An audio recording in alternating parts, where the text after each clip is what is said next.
어, 오늘 저는 저번 시간에 다루었던 그 내용들을 여러분들과 함께 한 번 더 나누려고 합니다. 구원과 삶에 대한 부분들 너무나 중요하기에 여러분들과 함께 더 나누려고 합니다.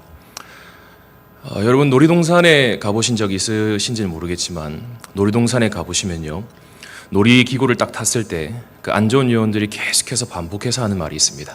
무엇입니까? 자리에서 일어나면 안 됩니다. 안전벨트를 꼭 해야 합니다. 이 말을 2번, 3번, 4번 반복해서 계속하는 것을 우리는 볼 수 있죠. 왜 이런 말들을 반복해서 합니까? 그 말이 곧 놀이기구를 타는 그 사람의 안전과 연관이 있기 때문입니다.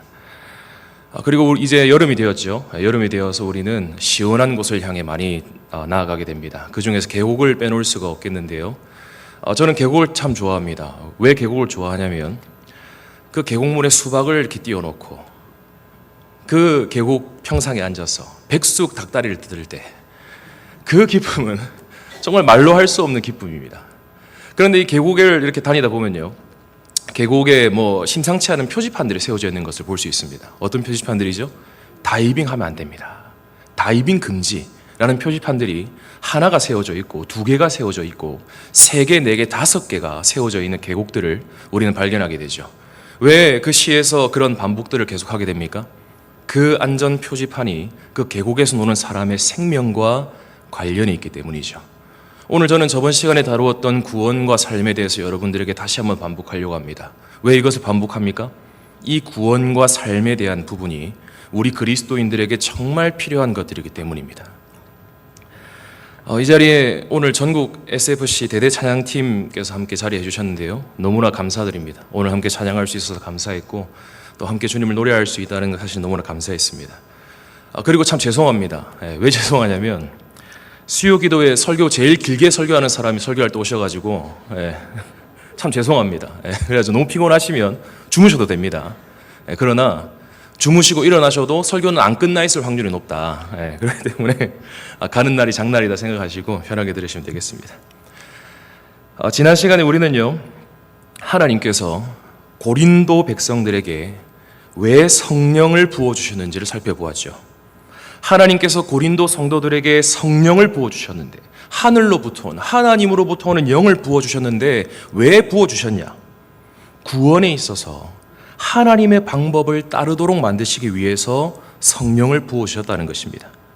예수님이 달리신 십자가, 당시에 이 고린도 사람들에게 있어서 얼마나 미련하고 어리석은 사건이었습니까? 여러분, 신이라면 강해야 하잖아요. 신이라면 인간 위에 군림할 수도 있어야 되고 채찍도 마음껏 휘두를 수 있어야 하는데 자신의 백성을 위해 힘을 다 포기하고 약해지고 백성을 섬기고 채찍 맞고 자신을 부인하고 심지어 십자가에 달려 죽기까지 했다. 이렇게 바보 같아 보이고 미련해 보이고 어리석어 보이고 약해 보이는 신이 어디 있다는 말입니까? 여러분, 당시 1세기 때 인기 많았던 신들이 어떤 신들이었습니까? 전쟁의 신, 승리의 신, 이런 신들이 많은 사람들에게 인기가 많았던 신들이었습니다. 강한 신들이 인기가 많았죠. 여러분, 이 외에도요, 당시의 고린도에는요, 정말 강한 신들과 똑똑한 철학자들이 정말 많았습니다. 전문용어로 이야기하면 천지 빼까리로 놀려있던 것들이 바로 이방신들과 똑똑한 철학자들이었다는 것입니다. 광장에 나가보면 전부 다 이방신 얘기하고 전부 자신의 철학을 이야기하고 있었죠. 여러분, 고린도가 어떤 도시였습니까? 고린도는요, 항구 도시였습니다. 항구 도시니까 전 세계 사람들이 이 고린도로 몰려와가지고 자신이 믿는 신도 전하고 철학도 이야기했습니다. 많은 사람들이 자신의 신을 전하고 철학을 전하고 가르침을 전하면서 유명해지려고 했죠. 내 제자 많이 모으고 내가 이런 가르침을 가르치는 사람입니다. 유명해지려고 했습니다. 심지어 정기적으로 올림픽도 고린도라는 도시에 열렸으니까 얼마나 자주 시끌시끌했겠습니까? 이런 분위기 속에서 십자가에 죽으신 예수님 이야기는요, 무시당하고 외면당하고 손가락질 당하는 이야기였습니다.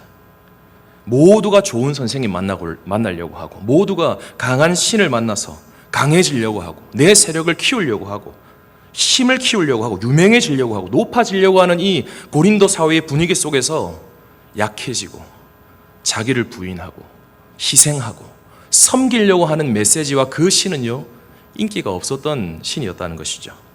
그러나 정말 놀랍게도 이 미련해 보이고 어리석어 보이는 이 십자가를요, 고린도 성도들이 믿게 되었다는 것입니다. 어떻게 믿을 수 있었는가? 하나님께서 바울을 성령으로 충만하게 하셨습니다. 바울을 성령으로 충만하게 하셔서 고난과 환난과 죽음의 위협을 뚫고 고린도로 나아가게 하셨죠. 하나님과 바울의 관심은요, 고린도에 살고 있는 백성들의 믿음이었습니다. 이후에 바울이 고린도에 와서, 성령으로 충만했던 바울이 고린도로 와서 복음을 전했을 때 그 복음을 들은 고린도 사람들에게 하나님께서 성령을 부어주셨습니다. 그로 인해 고린도 백성들이 믿을 수 있게 되었다는 것이죠. 도무지 믿을 수 없는 상황에서, 인간의 힘으로는 믿을 수 없는 그런 배경에서, 그런 도시 속에서 도저히 믿을 수 없는 그런 내용들을 그 백성들이 믿었다는 것이죠. 여러분, 당시 많은 사람들이, 많은 철학자들이 이야기했던 구원이 무엇입니까? 평범한 사람이 얻을 수 있는 신령한 지식을 알아야 됩니다. 평범한 사람은 알 수 없는 그 신령한 깨달음을 얻어야 되고, 어떤 영적인 신령한 체험을 해야 구원에 이를 수 있습니다. 높은 수준의 순종을 해야 되고, 높은 수준의 헌신을 해야 여러분들이 구원을 받을 수 있습니다. 이것이 당시 1세기의 구원론이었습니다. 그래서 훌륭한 선생님들 더 찾아가려고 하는 거예요. 내가 구원에 이르려면 도대체 무엇을 해야 합니까? 내가 영생을 얻으려면 도대체 무엇을 해야 합니까? 그렇기 때문에 더 강한 선생님, 더 강한 신, 그런 것들을 계속 찾아가려고 했었다는 것이죠. 이런 분위기 속에서 예수님의 십자가를 믿는다는 것은요, 기적입니다. 그런데 고린도 성도들이 이 십자가를 듣고 믿었다는 것이죠. 왜 믿을 수 있었습니까? 하나님께서 이들에게 성령을 부어주셨기 때문입니다. 하나님께서 왜 고린도 성도들에게 성령을 부어주셨냐? 미련해 보이는 예수 그리스도, 당시 사람들이 미련하다 이야기했던 그 예수 그리스도의 십자가를 믿도록 만드시기 위해서 성령을 부어주셨다는 것입니다. 다시 말해서 구원에 있어서 세상의 방법이 아니라, 세상이 말하는 그런 구원이 아니라 하나님께서 사용하시는 그 구원의 방법, 그 방법을 따르도록 만드시기 위해서 성령을 부어주셨다는 거예요. 당시 많은 사람들이 이야기했던 그 세상적인 구원의 원리를 거슬러서 오직 은혜로 구원받고, 예수님의 낮아지심, 예수님의 약해지심, 오직 십자가와 은혜로 구원받는다는 이야기를 믿고 그것을 확신하도록 만드시기 위해 성령을 부어주셨다는 것입니다. 예수님께서는요, 고린도 교회 성도들에게 이러한 하나님의 구원, 전적인 하나님의 은혜를 베푸시기 위해 십자가에 달려 죽으셨습니다. 예수님께서는 고린도 성도들에게 하나님의 놀라운 구원을 베푸시기 위해 약해지셨고, 채찍 맞으셨고, 미련한 사람 취급받으셨습니다. 여러분, 생각해 보십시오. 사실 우리 주님이야말로 사람들에게 채찍을 휘두를 수 있는 분이시잖아요. 여러분, 사실 생각해 보시면 우리 예수님이야말로 이 세상에서 가장 강력한 신이시잖아요. 전쟁의 신, 승리의 신과는 비교할 수 없을 만큼 강한 신이 바로 우리 주 예수님이십니다. 그분의 말 한마디면 12군단이나 되는 천사가 임하게 되죠. 그분은 우리의 구원의 대장, 군대의 대장이십니다. 그런데 그분이 자신의 백성들의 구원을 위해서 다 내려놓고 십자가에 달려 죽으셨다는 것이죠. 예수님께서 낮아지셨어요. 그분이 약해지셨습니다. 그분이 나무에 달리셔서 어리석은 자 취급당하셨다는 거예요. 죄인인 우리와 편을 가를 수 있는 분께서 마땅히 편 가르지 아니하시고, 죄인과 하나님을 편 가르지 아니하시고, 화평을 위해서 자신의 모든 것 다 내려놓았다는 것입니다. 그 화평을 위해 자신을 완전히 부인하셨고 십자가에 자신을 내어주셨다는 것이죠. 세상 그 어디에서도 볼 수 없는 하나님의 방법이라는 것입니다. 세상 그 어떤 종교, 세상 그 어떤 신, 세상 그 어떤 철학에서도 발견할 수 없는 방법, 세상은 절대 사용하지 않는 방법으로 그분이 사셨고 그 지혜의 방법으로 우리를 구원하셨다는 것입니다. 그리스도께서 십자가에 달리시고 이후에 부활하시고 승천하심으로써 이후에 성령께서 임하셨죠. 결국 주님께서는 고린도 백성들에게 이 성령을 부어주시기 위해서, 백성들 안에 성령으로 말미암는 그 믿음을 선물하시기 위해서 세상 사람들이 말하는 그 구원의 방식이 아니라 하나님의 방법으로 이 세상을 사셨다는 것입니다. 그런데 여러분, 정말 안타깝게도 이러한 하나님의 방법으로 구원을 얻은 고린도 성도들이요, 어떠한 삶을 살아가기 시작했습니까? 구원에 있어서는 하나님의 방법, 하나님의 지혜, 예수님의 낮아지심, 약해지심, 예수님의 편 가르지 않으심을 통해서 고린도 백성들이 구원받았습니다. 그러나 이들의 삶은요, 이 구원과 완전히 다른 삶을 살아가기 시작했다는 것입니다. 하나님의 낮아지심으로 구원받은 성도였지만, 예수님의 십자가로 인해 구원받은 성도들이었지만, 교회 내에서요, 십자가의 방법으로 살지 않기 시작했습니다. 교회에서요, 계속해서 서로 높아지려고 했습니다. 교회에서요, 계속해서 분열하기 시작했습니다. 한 지도자를 택해가지고, 한 지도자의 이름을 빙자해가지고 계속해서 편을 갈랐어요. 이 사역자가 최고다. 이 사역자를 따르는 우리 무리가 최고다. 아볼로가 최고다. 아볼로는 말도 잘하고 설교도 잘한다. 바울은 말도 못하고 키도 작고 인품도 별로다. 바울을 좋다고 따르는 사람들은 수준 낮은 사람들이니까 우리와는 맞지 않는 사람들이야. 아볼로를 좋아하는 사람들끼리 똘똘 뭉쳐야, 의견이 맞는 사람들끼리 똘똘 뭉쳐야, 성향과 지식과 이런 것들이 맞는 사람들끼리 똘똘 뭉쳐야 교회가 살고 교회 분위기도 좋아진다.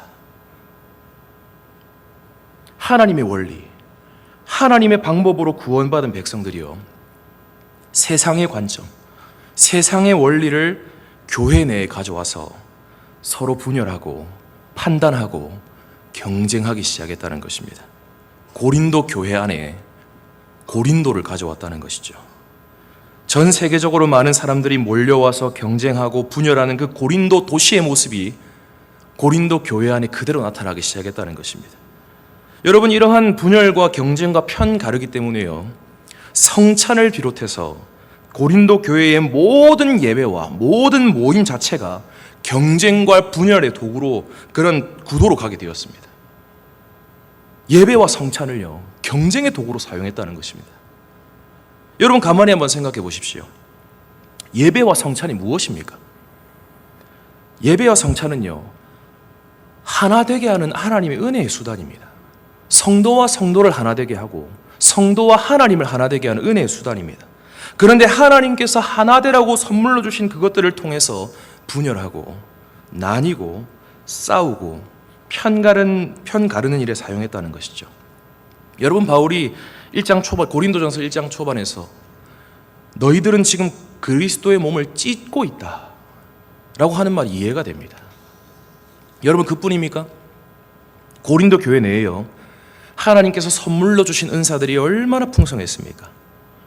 하나님께서 고린도 백성들에게 하늘로부터 오는 영을 부어주셔가지고 이 공동체 안에 방언과 예언을 비롯한 다양하고 풍성한 은사들이 이 고린도 교회 내에 가득했습니다.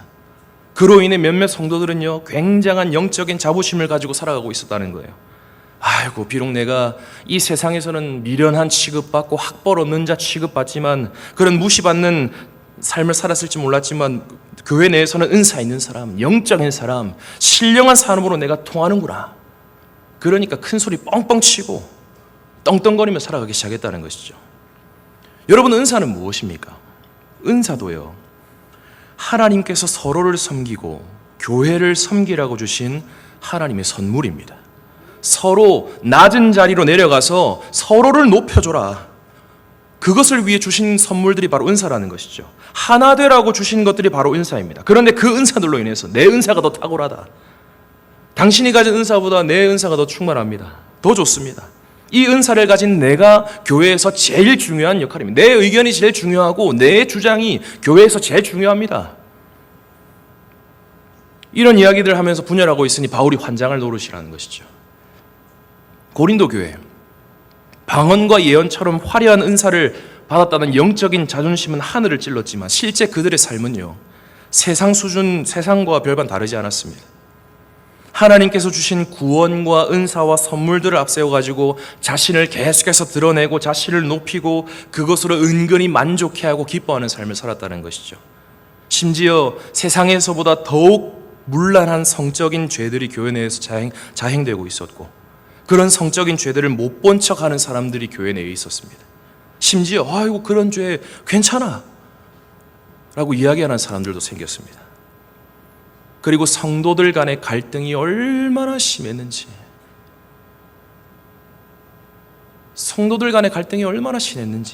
교회 밖에서 법적인 소송까지 붙일 정도로 고린도 교회는 시끄러웠다는 것입니다.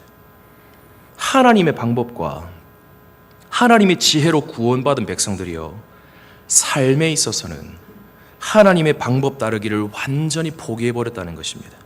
십자가와 완전히 원수가 되어서, 십자가의 방법과는 완전히 원수가 되어서 세상 사람처럼 살아가고 있었다는 것입니다. 여러분, 심지어 여기서 끝나지도 않습니다.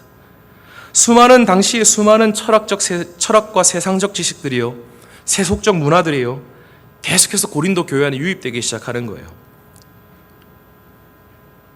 고린도 교회 내로 침노해오고 있었습니다.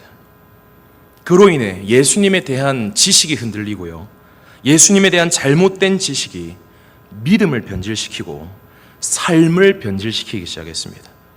그로 인해 부활에 대한 오해가 생겨나기 시작합니다. 이런 잘못된 오해들을 타고 영적인 방종이 시작되고요, 도덕적인 방종이 성도들에게 흘러들어옵니다. 성숙한 신앙이 무엇인지도 몰라가지고 결혼과 성에 대해서도 오해하면서 살았고, 하나님의 말씀과는 완전히 무관한 결혼 생활, 성생활을 하고 있었죠.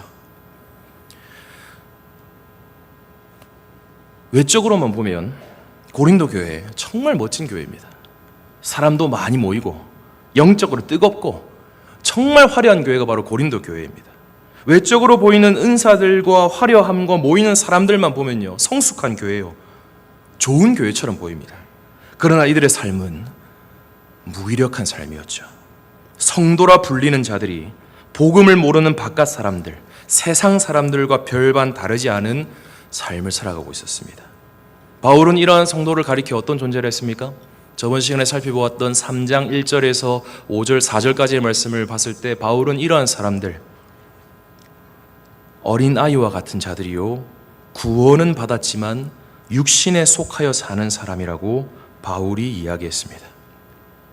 성도 여러분, 하나님께서 고린도 교회에 왜 성령을 부어주셨습니까? 왜 하나님께서 하나님께로부터 오는 영을 고린도 사람들에게 부어주셨습니까? 구원에 있어서도 하나님의 방법을 따르고 삶에 있어서도 하나님의 방법을 따르도록 만드시기 위해서 성령을 부어주신 것입니다. 구원만 누리라고 성령을 주신 것이 아닙니다. 구원만 누리라고 예수님께서 십자가에 이렇게 죽도록 내어버려 두신 것이 아닙니다. 구원받은 자의 합당한 삶도 놓치지 말라고, 구원받은 자의 마땅한 그 삶을 살아가라고 주님의 영을 부어주셨다는 것입니다. 우리가 잘 아는 새 언약의 말씀, 여러분 잘 아시잖아요. 여러분, 새 언약의 내용이 무엇입니까? 하나님께서 영을 부어주셔가지고요, 백성들의 생각에 하나님의 말씀을 심어주신대요. 하나님께서 영을 부어주셔가지고요, 백성들의 마음판에 하나님의 말씀을 새겨주신대요. 백성들의 마음판에 하나님의 말씀을 새겨주시는 이유가 무엇입니까? 하나님 말씀에 순종하라고. 하나님 말씀에 순종하는 백성으로 살아가라고 성령을 부어주신 것입니다. 여러분, 이것이 새 언약의 핵심입니다. 세상의 원리를 따라서, 세상의 지혜를 따라 살아가라고 새 언약을 허락하신 것이 아닙니다. 세상의 원리를 따라서, 세상의 지혜를 따라 살아가라고 주님의 영을 부어주시는 것이 아니라는 말입니다. 그런 삶을 위해서 그리스도께서 살이 찢기시고 피를 흘리시는 것이 아닙니다. 세상이 아니라 말씀의 원리, 하나님의 원리, 십자가의 원리를 따라 살아가라고 새 언약을 우리에게 주셨고, 그리스도를 우리에게 허락하셨고, 그분의 죽으심과 부활을 통해서 성령을 우리에게 허락하신 것입니다. 성도 여러분, 고린도 사람들은 어떤 사람들이냐? 구원에 있어서는 하나님의 방법을 따르는 사람이었지만 삶에 있어서는 하나님의 방법을 따르지 않았던 사람들이었습니다. 삶에 있어서는 십자가의 방법이 아니라 세상의 방식을 택했던 자들이 고린도 성도들이요, 낮아짐이 아니라 높아짐을 택했던 자들이 고린도 성도들이요, 내 옆에 있는 지체를 위해 약해지는 것을 택하는 것이 아니라 강해지고 세력을 모으고 그 지체를 대적하기 위해 분열하는 것, 그런 것들을 택한 자들이 바로 고린도 성도들이었습니다. 자기 부인을 택하지 않습니다. 쾌락을 택합니다. 사랑이 아니라 미움과 시기와 질투를 택합니다.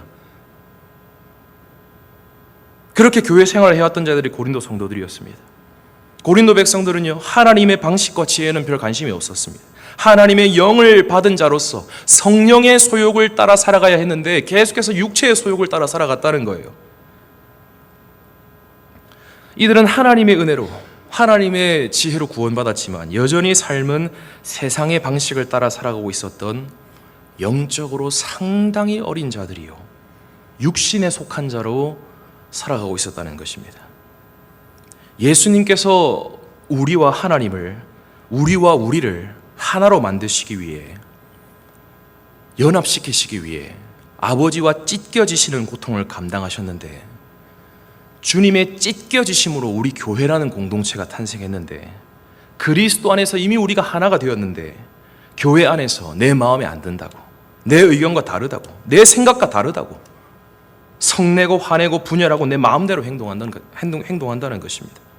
서로 사랑하기 위해 최선을 다하고, 사랑하기 위해 나 자신을 부인하고, 오래 참고, 온유하고, 시기하지 않고, 자랑하지 않고, 교만하지 않고, 내 유익을 구하지 않는 삶을 살아가야 했는데, 예수님이 고린도 성도들을 사랑하신 것처럼 그들도 그렇게 사랑했어야 되는데 그 삶이 너무 어렵고 번거롭고 힘드니까 쉽게 포기해버리는 것이죠. 포기가 제일 쉽잖아요. 사랑해야 되는 존재가 앞에 생기면요, 그냥 사랑 안 하기로 포기해버리는 게 제일 쉽잖아요. 여러분, 우리 주님께서 분명히 말씀하셨습니다. 마가복음 3장 25절에서 우리 주님이 말씀하셨어요. 만일 집이 스스로 분쟁하면 그 집이 설 수 없고, 집이 스스로 분쟁하면요, 그 집이 설 수 없다고 주님께서 분명히 말씀하셨습니다. 하나님의 백성들이요, 세상의 방식을 따라서 자신과 안 맞는 이들과 계속해서 분쟁하고 나누어지고 서로 강해지려고 하는 그 세상의 방법을 교회 내에서 계속 사용하면요, 하나님의 집은 설 수 없다는 것입니다. 우리의 분쟁으로 인해서 하나님의 집이, 하나님의 나라가 세워질 수 없다는 말입니다. 우리의 분쟁으로 인해 하나님 나라가 이 땅에 임하는데 걸림돌이 될 수 있다는 것이죠. 성도 여러분, 오늘 우리의 삶은 어떠합니까? 오늘 우리는 구원에 있어서는 하나님의 방법을 따르고 이야기하지만 오직 믿음으로, 오직 은혜로, 오직 하나님의 낮아지심으로, 주님의 지혜로 십자가로 구원받습니다 라고 우리는 이야기하지만 정작 우리의 삶은 그 은혜와 낮아짐과 약해짐과는 거리가 멀어져 버린 것은 아닙니까? 오늘 내 삶에서 가장 중요하게 작동하고 있는 삶의 방법은 무엇입니까? 오늘 내 삶에서 가장 중요하게 생각하고 있는 그 삶의 방법과 가치는 무엇입니까? 내 삶의 모습들을 결정하고 내 하루하루의 행동을 결정하는 기준이 무엇입니까? 어떤 심리학입니까? 아니면 어떤 처세술입니까? 관계의 기술입니까? 여러 가지 삶을 살아오면서 알게 된 경험들입니까? 내 주관입니까? 내 감정들입니까? 아니면 하나님의 말씀입니까? 아니면 십자가의 원리입니까? 무엇이 우리의 삶을 결정하는 기준이 되고 있습니까? 바울은요, 이러한 어린아이 같은 삶, 육신에 속한 삶을 살아가고 있는 고린도 성도들에게 다시 복음을 전했습니다. 다시 복음을 전해서 너희가 어떤 존재인지, 너희가 어떤 존재였는지, 너희의 정체성이 무엇인지, 내가 너희에게 어떻게 복음을 전했고, 너희들이 무엇을 받았고, 너희들이 무엇을 들었고, 복음이 무엇이고, 복음이 얼마나 능력이 있는 것인지, 복음의 중심에 계시는 예수 그리스도께서 어떤 방법을 사용하셨는지를 다시 이야기하고 있다는 것입니다. 바울은요, 삶의 부분에 여러 가지 문제가 생긴 고린도 성도들을 향해서요, 너희들 삶을 고쳐야 된다 라고 이야기하지 않았습니다. 그들에게 복음을 전하고 그들의 믿음에 대해서 다시 이야기했다는 것입니다. 너희들이 무엇을 믿고 있는지 다시 생각해라. 너희들이 그것을 어떻게 믿을 수 있었는지 다시 한번 떠올려 보아라. 여러분, 고린도서예요, 제일 마지막 부분에 가면요, 고린도후서 제일 마지막 부분으로 가면 바울이 이런 말을 합니다. 고린도후서 13장 5절 말씀인데요, 한번 들어보십시오. 너희는 믿음 안에 있는가 너희 자신을 시험하고 너희 자신을 확증하라. 예수 그리스도께서 너희 안에 계신 줄을 너희가 스스로 알지 못하느냐? 그렇지 않으면 너희는 버림받은 자니라. 여러분, 무슨 말입니까? 바울이 왜 삶의 여러 가지 문제를 안고 있는 고린도 성도들에게 편지를 마무리하면서 삶이 아니라 믿음을 논하고 있습니까? 성도의 모든 삶은 믿음으로부터 시작되기 때문입니다. 믿음이 잘못되면요, 삶이 잘못될 가능성이 상당히 높습니다. 우리의 믿음에 세속적인 가치관, 세상의 경험, 세상의 기준들이 유입되기 시작하면요, 그런 것들이 우리의 믿음에 침노해오기 시작하면요, 우리의 삶이 흔들릴 가능성이 상당히 높다는 것입니다. 그래서 우리는 믿음 안에 있는가? 내가 정말 믿음 안에 있는가? 우리 자신을 계속해서 시험해야 한다는 것입니다. 내가 정말 성경이 말하는 믿음 안에 있는가? 내가 정말 성경이 말하는 믿음으로 믿고 있는가? 나의 믿음의 대상은 누구인가? 나는 누구를 믿고 있고 그분의 무엇을 믿고 있고 어떤 내용을 믿고 있는가? 나는 지금 무엇을 가장 믿으면서 무엇을 가장 신뢰하면서 하루하루 걸어가고 있고 무엇을 가장 신뢰하면서 한 걸음 한 걸음 걸어가고 있는가? 우리가 하나님의 말씀 앞에서요, 우리의 믿음을 계속해서 점검하고 돌아보게 되면요, 우리의 삶은 놀랍게도 자연스럽게 변화하게 될 것입니다. 여러분, 유다서 1장 20절을 보시면요, 이런 말씀이 있습니다. 한번 들어보십시오.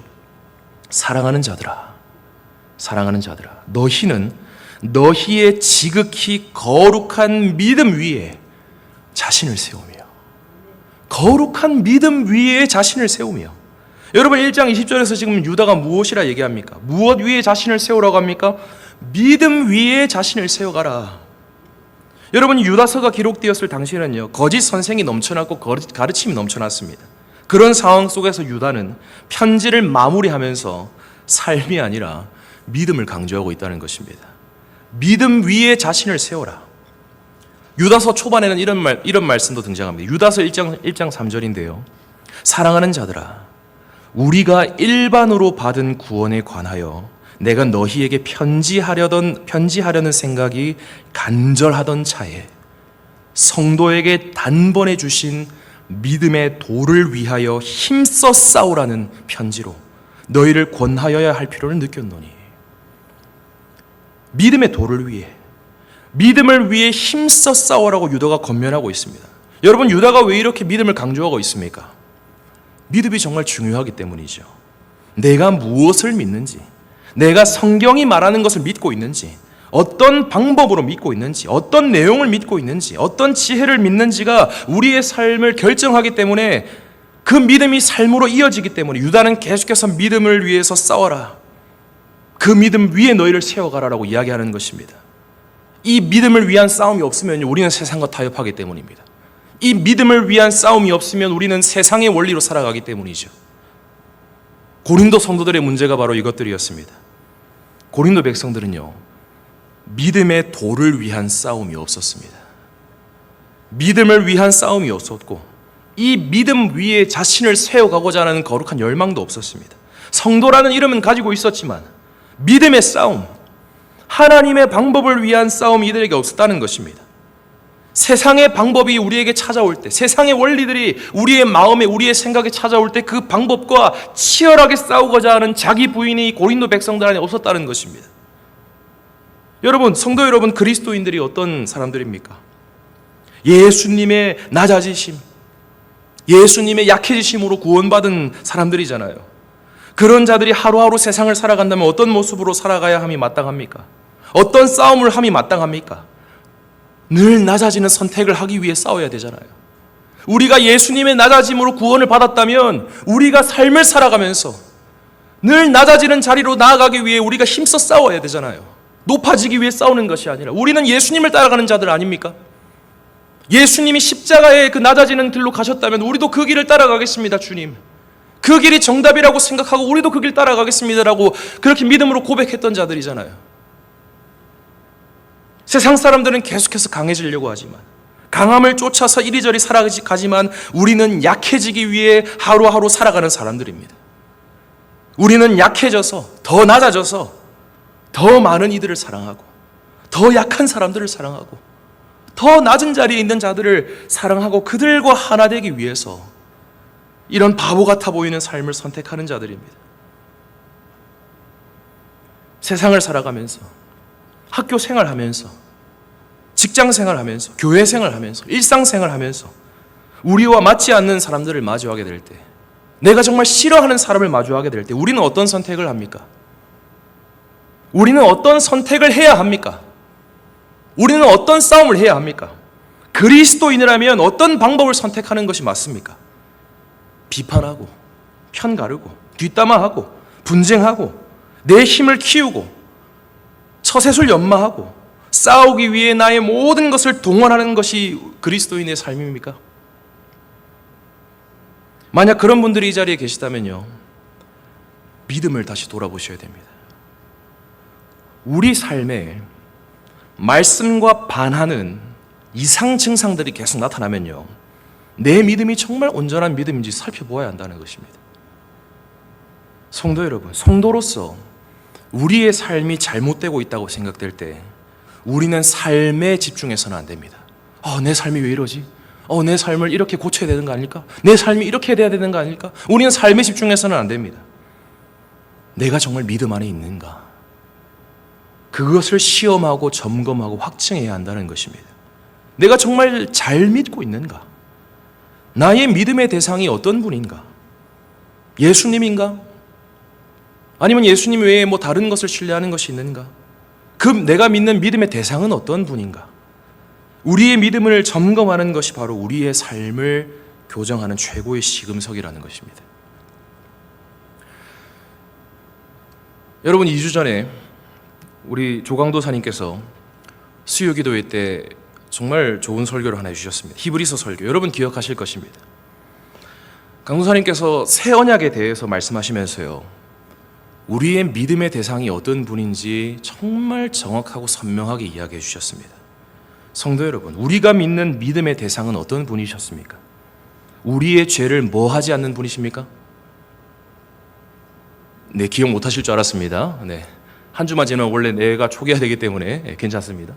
2주 전에 강도사님께서 새 언약 말씀하시면서 예수님은, 우리의 믿음의 대상이신 예수님을 어떤 분이라고 이야기하셨냐? 우리의 죄를 기억하지 않으시는 분이시다 라고 정확하게 이야기하셨어요. 여러분, 그 진리 앞에 마주하게 될 때요, 다시금 깨닫게 되었습니다. 내가 믿는 분이 이런 분이구나. 예수님께서 이 방법으로, 세상에서는 사용하지 않는, 세상 신들은 사용하지 않는 이 방법으로 나를 구원하셨고 나를 사랑해 주셨구나. 여러분, 정말 놀랍게도요, 제가 믿는 믿음의 대상이신 그분이 어떤 분인지 알게 되니까, 그분이 나를 어떠한 방식으로 사랑해 주시고 구원해 주셨는지 다시 깨닫게 되니까요, 새로운 삶이 제게서 시작되는 것을 경험했습니다. 어떤 삶이 시작되었느냐? 성도 여러분, 제게도요, 어려운 사람들이 많이 있습니다. 인생을 길진 않지만 인생을 살아오면서요, 저에게 상처 준 사람들, 저를 힘들게 하는 사람들, 제게 죄를 지은 사람들, 지금까지 살아오면서 이런 사람들을 많이 만나왔습니다. 때로는 대놓고 저를 무시하고 상처 주는 사람도 만나봤고요, 때로는 은근히 저를 무시하고 상처 주는 사람, 어떤 사람을 통해서, 어떤 조직을 통해서 수많은 죄를 저에게 지은 사람들을 저는 많이 만나왔습니다. 그런데 제가 믿음의 대상이 어떤 분인지를 딱 확인하고 나니까, 그 믿음의 대상을 다시 발견하고 나니까, 그분이 나의 죄를 기억하지 않으신다는 진리를 마주하게 되니까요, 제 안에 이런 마음이 생겨나는 거예요. 나도 나에게 죄 지은 사람들의 그 죄를 기억하지 않아야겠구나. 지금까지 나에게 수많은 죄와 상처를 입힌 그 사람들의 죄를 이제 기억하지 않아야겠구나. 성도 여러분, 제가 지금까지 예수님에게 지은 죄가 얼마나 많겠습니까? 제가 지금까지 예수님에게 지은 죄를 끔찍합니다. 그런데 그분이 저를 대하실 때 이전에 예수님 자신에게 지은 죄를 기억하지 않겠다고 선언해 버리셨습니다. 그 은혜가 얼마나 좋든지, 그 은혜를 묵상하고 묵상하는 내내 이제 나도 주님을 따라 살아가야겠다. 주님께서 나를 사랑하신 방법으로 나도 이제 그렇게 살아가야겠다. 나도 나에게 죄를 지은 수많은 이들의 죄를 기억하지 않기 위해서 노력해야겠다. 나에게 상처 준 사람, 내게 힘듦을 준 사람, 마치 나에게 아무런 죄도 짓지 않은 사람처럼 대하고 그들을 사랑해 주겠구나. 그런 마음이 드는 거예요. 그리고 그렇게 살기로 작정하니까 얼마나 마음이 자유롭든지, 얼마나 마음이 기쁘던지, 정말 단순한데요, 정말 깊고 넓은 행복이 제 삶에 다가오는 것을 느꼈습니다. 정말 놀라웠습니다. 여러분, 세상 사람들은 이야기합니다. 너에게 상처 준 사람들에게 더 큰 상처를 주라고요. 더 놀라운 처세술을 배우고 무례한 사람들을 제압하기 위해 이런 심리학도 공부하고 여러 가지 인간적인 모습을 앞세우고 내가 얼마나 강력한 사람인지 만만하지 않은 사람인지 드러내어서 다시는 너에게 상처 주지 못하게 해라. 세상은 이렇게 이야기합니다. 그런데 우리가 믿는 분은요, 그냥 잊어주래요. 그냥 용서해버리래요. 사랑해주래요.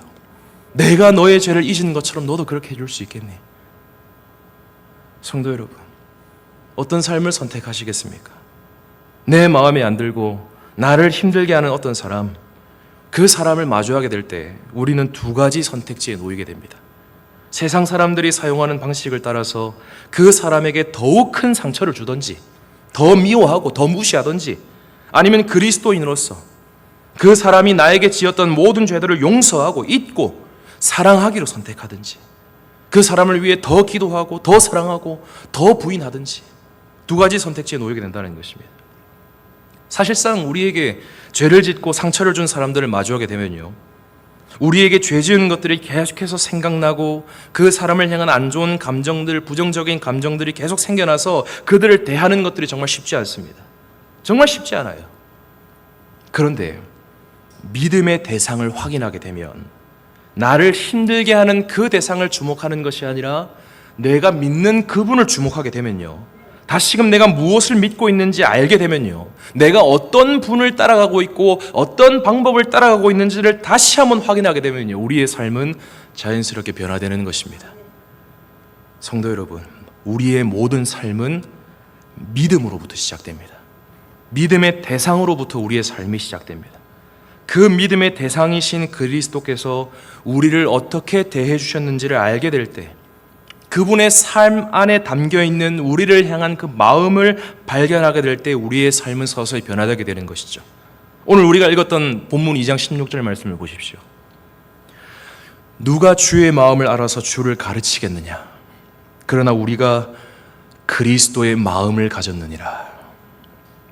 우리가 믿음의 대상이신 그리스도를 바라보고 그분의 삶에 묻어있는 우리를 향한 마음을 가지게 되면요, 그분의 마음을 우리가 가지게 되면요, 우리의 삶은 변하게 되는 것이죠. 여러분이 사실 믿으십니까? 성도 여러분, 오늘 우리의 삶을 한번 돌아봅시다. 혹 우리의 삶에 주님이 말씀하시는 그 십자가의 방법이 아니라 세상을 닮아 있는 삶의 모습이 나타나고 있지는 않습니까? 그렇다면 우리는 오늘 믿음을 점검해 보아야 합니다. 우리의 믿음은 어떠합니까? 우리는 무엇을 더욱 믿고 있습니까? 복음을 믿고 있습니까? 복음을 통해 드러내신 하나님의 지혜, 하나님의 십자가를 신뢰하고 있습니까?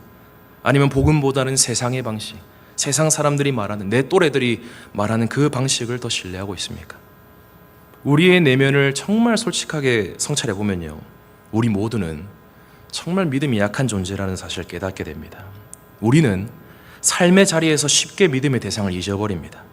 복음을 믿는 믿음보다는 다른 것들을 더 신뢰할 때가 있습니다.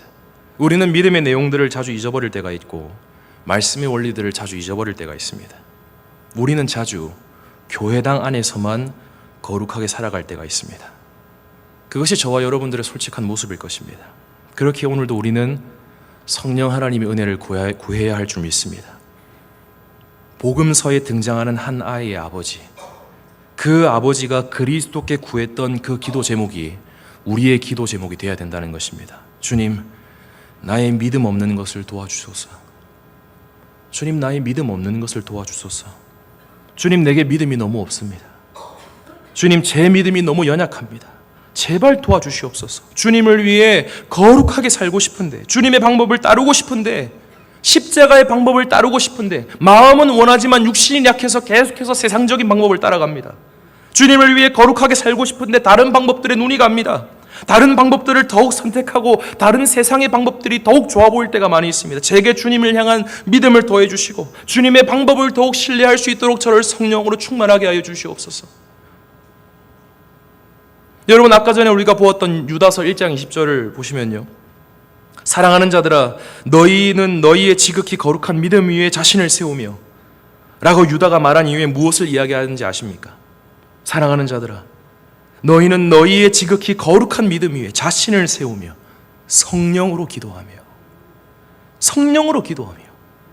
거룩한 믿음 위에 자신을 세우는 방법으로 무엇을 이야기하는 것입니까? 성령으로 기도하라고 이야기하고 있습니다. 성령 하나님을 간절히 의지하는 마음으로 성령께서 주신 그 믿음 위에, 믿음의 원리, 하나님의 방법 위에 우리의 삶을 세워나갈 수 있게 해달라고 간절한 마음으로 기도해라고 유다가 권면하고 있는 것입니다. 주님의 사랑을 받고 계시는 성도 여러분, 오늘 우리의 삶은 어떠합니까? 우리는 과연 고린도 성도들과 우리는 다릅니다 라고 당당히 말할 수 있는 그런 사람들입니까? 저는요, 이 고린도 성도들의 모습을 묵상하고 연구하면서 자꾸 제 모습이 겹쳐져서 보여요. 야, 주님께서 내 이야기를 고린도전서에 기록해 놓으셨구나 할 만큼 고린도서를 연구할 때마다 제 모습이 겹쳐져서 보인다는 겁니다. 야, 나는 입술로는 맨날 이 자리에서 입술로는 오직 은혜, 오직 십자가, 오직 믿음, 하나님의 지혜, 하나님의 방법 이야기하면서 내 삶은 세속적인 방법, 세상의 원리로 가득 차 있구나. 여러분, 저도요, 안 맞으면 자주 성내고요, 저도 안 맞으면 자주 다툽니다. 안 맞으면 반대 깃발 내세울 때가 많고, 제 삶에 자기 부인과 희생과 헌신과 오래 참음과 같은 사랑이 없다는 것을 너무나 자주 발견합니다. 저는 오늘도 이 단에 올라서기 전에 이 사실과 마주했습니다. 야, 내가 어린아이와 같은 자구나. 내가 육신에 속한 자일지도 모르겠구나. 영혼의 구원은 하나님의 방법으로 받았으면서, 십자가의 방법으로 구원은 받았으면서, 삶은 세상의 방법으로 살아가는 존재가 다른 존재가 아니라 바로 나 자신이구나. 여러분, 다음 시간에 살펴보겠지만요, 이런 삶을 사는 자들이 받는 구원을 바울은 부끄러운 구원을 받는 것과 같다라고 이야기를 합니다. 고린도전서 3장 15절에 보시면 이런 자들의 삶이 이렇게 구원은 하나님의 방법으로 받고 삶은 계속해서 세상의 방법을 따라 살아가는 사람들이 받는 구원은요, 불 가운데에서 구원받는 것과 같다라고 이야기합니다. 부끄러운 구원을 받는다는 의미입니다. 성도가 하나님의 지혜로 구원을 얻고서 하나님의 지혜를 따라 살아가지 않는다면요, 구원은 따놓은 당상이니 세상 방법 따라가고 세상 원리 따라 살아가면요, 불 가운데서 구원을 받게 될 것이라고 성경은 이야기합니다.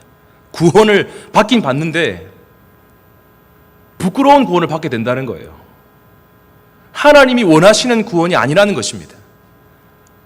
바울이 말하는 핵심은 그거예요. 부끄러운 구원을 받으니 겁주는 게 아니라 하나님이 원하시는 구원의 모습이 그런 것이 아니다. 그런 삶은 하나님께서 원하시는 삶이 아니야, 얘들아. 부끄러운 구원이야. 돌아오라고 외치는 것입니다.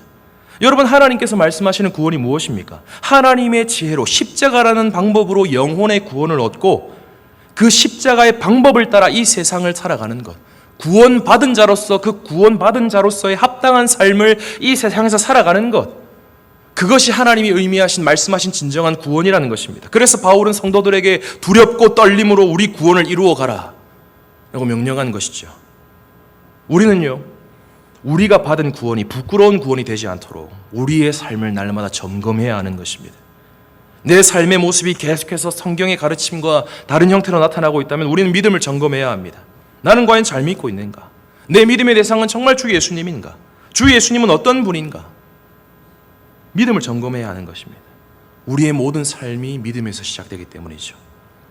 성도는 구원받았으니 이제 다 끝났다 외치는 자들이 아닙니다. 성도는 구원받은 이후에 아까 우리가 읽었던 그 말씀을 가지고 그리스도의 마음을 가지고서 구원받은 이후에 성경에 곳곳에 나타나 있는 그리스도의 마음을 가지고서 그리스도의 장성한 분량까지 자라나는 자들이 바로 성도라는 것입니다. 여러분, 그리스도의 장성한 분량까지 자라난다는 말이 무슨 말입니까? 구원도 하나님의 방법으로 얻고 삶도 하나님의 방법을 따라서 살아가기로 작정하고 그 삶을 위해 고군분투하는 것입니다. 주 예수님께서 우리의 구원을 위해 자기를 부인하고 낮아지시고 약해지시고 십자가를 지셨으니, 그분의 이러한 삶으로 우리가 구원을 허락받았으니 이제 우리도 그분을 위해서, 내 옆에 있는 지체를 위해서, 한 성도를 위해서, 한 이웃을 위해서 낮아지고 부인하고 약해지기를 기꺼이 선택하는 삶이 바로 그리스도의 장성한 분량까지 이르는 삶이라는 것입니다. 결국 그리스도인의 삶은 사랑하라는 삶입니다. 사랑하는 삶이라는 말입니다. 우리가 생각하는 사랑이 아니라 고린도전서 13장에서 이야기하는 그 사랑으로 우리가 사랑하며 살아가는 것이야말로 구원받은 성도의 삶, 구원받은 백성의 삶이라는 것입니다. 말씀을 마무리하면서 고린도전서 13장을 한번 읽고 마무리하고 싶습니다. 내가 사람의 방언과 천사의 말을 할지라도 사랑이 없으면 소리나는 구리와 울리는 꽹과리가 되고, 내가 예언하는 능력이 있어 모든 비밀과 모든 지식을 알고 또 산을 옮길 만한 모든 믿음이 있을지라도 사랑이 없으면 내가 아무것도 아니요, 내가 내게 있는 모든 것으로 구제하고 또 내 몸을 불사르게 내줄지라도 사랑이 없으면 내게 아무 유익이 없느니라. 사랑은 오래 참고 사랑은 온유하며 시기하지 아니하며 사랑은 자랑하지 아니하며 교만하지 아니하며 무례히 행하지 아니하며 자기의 유익을 구하지 아니하며 성내지 아니하며 악한 것을 생각하지 아니하며 불의를 기뻐하지 아니하며 진리와 함께 기뻐하고 모든 것을 참으며 모든 것을 믿으며 모든 것을 바라며 모든 것을 견디느니라. 사랑은 언제까지나 떨어지지 아니하되 예언도 패하고 방언도 그치고 지식도 패하리라. 우리는 부분적으로 알고 부분적으로 예언하니 온전한 것이 올 때에는 부분적으로 하던 것이 패하리라. 내가 어렸을 때에는 말하는 것이 어린아이와 같고 깨닫는 것이 어린아이와 같고 생각하는 것이 어린아이와 같다가 장성한 사람이 되어서는 어린아이의 일을 버렸노라. 23장의 말씀이 우리의 삶이 될 수 있기를 주님의 이름으로 간절히 축복합니다. 이 시간 우리 찬송가 150장 함께 찬송하며 나아가도록 하겠습니다. 150장의 후렴 부분을 보시면요, 빛난 면류관 받기까지 험한 십자가 붙들겠네 라는 가사가 나옵니다. 여러분, 십자가는 정말 험한 방식입니다. 우리가 붙들기에 십자가는요 정말 험한 방식이에요. 우리의 힘으로는 질 수 없는 방식입니다. 내 옆에 있는 한 사람을 위해 낮아지고 자기를 부인하고 자존심을 내려놓고 그 사람을 위해 바보 같아지는 것은 정말 험한 일입니다. 그러나 우리의 삶은 그런 삶입니다. 성령께서 우리를 도와주시면 우리는 그런 삶을 살 수 있습니다. 그리스도께서 그런 삶을 사셨기에 우리가 구원받았습니다. 그러니 이제 우리도 그런 삶을 살아가야 되지 않겠습니까? 그런 마음을 가지고서 이 찬양 함께 고백하겠습니다.